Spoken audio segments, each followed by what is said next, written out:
Dieu vous a choisi, il veut que vous soyez à lui et il vous aime. Donc, faites-vous un cœur plein de tendresse et de pitié, un cœur simple, doux, patient. Colossiens 3, verset 12. Si tu as donné ta vie à Jésus, Dieu t'a donc choisi. Il t'aime et te veut tout à lui. Ton cœur doit donc vivre une transformation, une chirurgie opérée par ton Créateur. Joël 2,13 a dit « Ce ne sont pas vos vêtements qu'il faut déchirer, c'est votre cœur qu'il faut changer. » Le cœur de Dieu étant rempli de tendresse, de pitié, patient et plein d'amour, nous exhorte et produit en nous un cœur plein de tendresse, qui est le contraire d'un cœur plutôt dur et sans compassion. Dieu produit un cœur simple, le contraire d'un cœur orgueilleux, qui s'enfle, qui cherche l'élévation, la reconnaissance, la justice propre, au détriment souvent du bien-être ou de l'intégrité, ou de la réputation même des autres. Il produit un cœur doux, le contraire d'un cœur plutôt agressif, querelleur, criard, colérique, violent ou combatif. Dieu nous produit un cœur patient, contraire d'un cœur intransigeant, impulsif ou irréfléchi.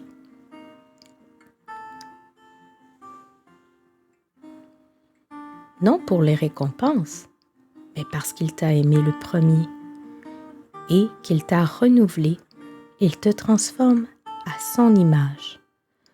Ton cœur changé rend la gloire à Dieu en jetant la lumière sur ses attributs divins rendus visibles chez toi. Colossiens 3, 23 nous rappelle que tout ce que vous faites, faites-le de bon cœur, comme pour le Seigneur et non pour les hommes. Un peu comme la chenille qui subit une métamorphose, notre cœur aussi doit passer par là. Pourquoi? Pour manifester la beauté et la gloire de Christ.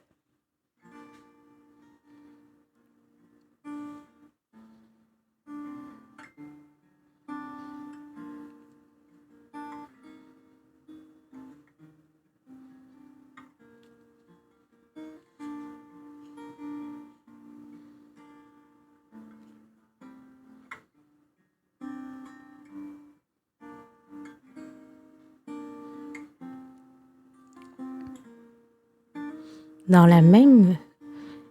le même sujet, j'aimerais vous lire Jérémie 18, les 7 premiers versets. La parole qui fut adressée à Jérémie de la part de l'Éternel en ces mots, « Lève-toi et descends dans la maison du potier. Là, je te ferai entendre mes paroles. » Je descendis dans la maison du potier, et voici, il travaillait sur un tour.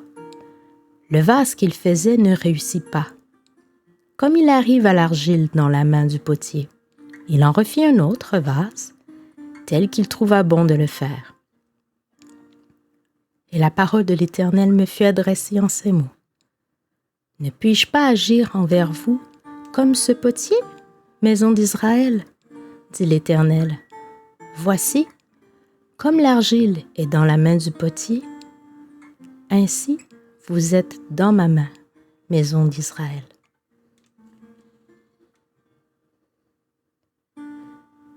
Quand un potier travaille l'argile sur le tour, il met une main dedans pour former l'espace intérieur et une main dehors pour modeler la forme extérieure.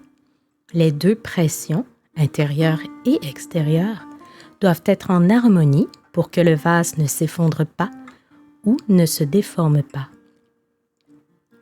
Spirituellement, c'est une image extraordinairement riche.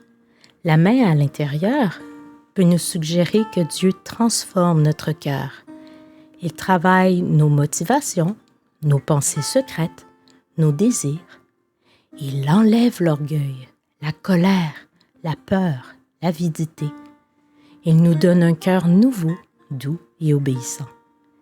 C'est souvent par sa parole et l'Esprit Saint qu'il agit dedans.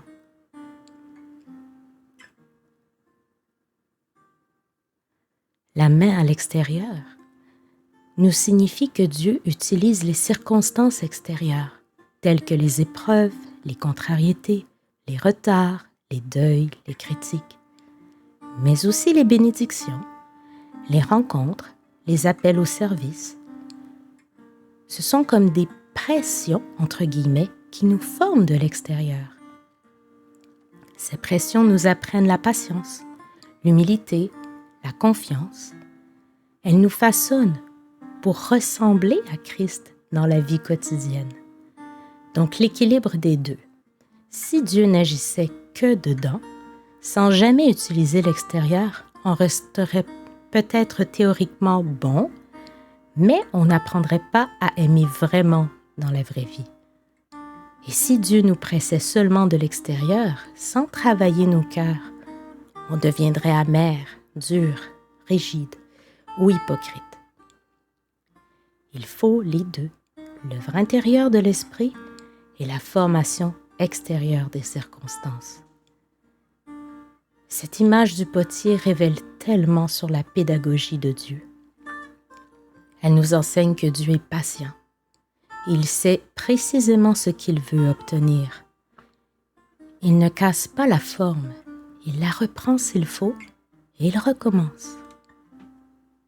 Même nos échecs ou nos ratages ne l'empêchent pas de nous transformer. Quand on traverse des épreuves, on peut parfois se plaindre. Mais pourquoi, Seigneur? Mais en se souvenant du potier, on peut plutôt dire « Forme-moi, Seigneur, donne-moi la forme que tu veux. Rends-moi souple entre tes mains. Je te fais confiance. » Quand tu sens une pression intérieure, comme dans ta conscience, une conviction, dis-lui « Oui, Seigneur, change-moi dedans. »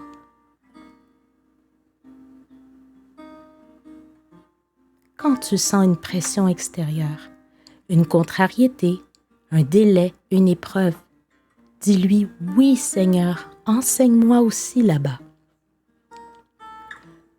Confie-lui donc chaque partie de toi, chaque circonstance. N'a-t-il pas dit qu'il serait avec toi jusqu'à la fin? Que chaque épreuve, chaque échec, chaque réussite et chaque bénédiction deviennent un sujet de se glorifier en Dieu et d'apprendre sur sa fidélité. Puisque tu appartiens à lui, qu'il t'aime et t'a choisi, regarde à lui, il te transformera à sa belle ressemblance.